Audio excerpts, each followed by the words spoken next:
You don't need a wand to outsmart folks at an amusement park. All you need is to pack smart. You think I could trade this thing in for a fan? Now that's my kind of magic.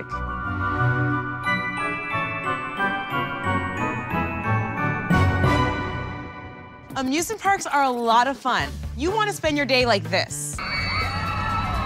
Or this. Not like this. Or this. The pros know that what you bring along will make or break your trip. Having the best possible park experience starts before you go. Buying your tickets online can save you cash, especially if you do it well in advance. You can also buy a pass to skip the lines. You don't need a magic map to get around the park, but you should plan your route before you go. If possible, go on a weekday to avoid the crowds. It's only the happiest place on earth if you're wearing the right clothes. Check the forecast and dress for the weather you have, not for the weather you want. First, let's talk about what not to wear. Skip flowy tops that'll fly up on roller coasters. Another thing that doesn't mix with loops, flip-flops. That could be your shoe. And white shorts in a theme park? Honey, no. Also, skip the heavy jewelry. Instead, opt for lightweight, breathable shorts and a light tee or tank. Looking to cool off on a water ride?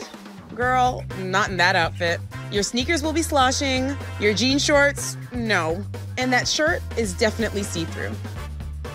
Instead, wear moisture-wicking fabrics and sports sandals that will be dry before you can say, let's go again. Some parks allow small, soft-sided lunch coolers for drinks and snacks. While it's a great way to save money, you'll also have to hold it or pay to put it in a locker. So keep that in mind and always check the policy first.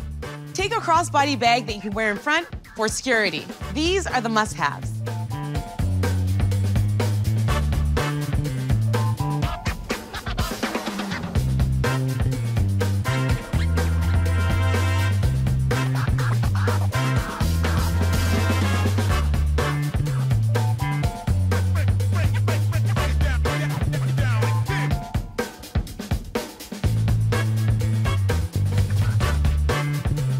If you're prone to motion sickness, take an over-the-counter remedy before heading to the park. But in case the loops, twists, and turns get you by surprise, you'll be glad to have a motion sickness bag.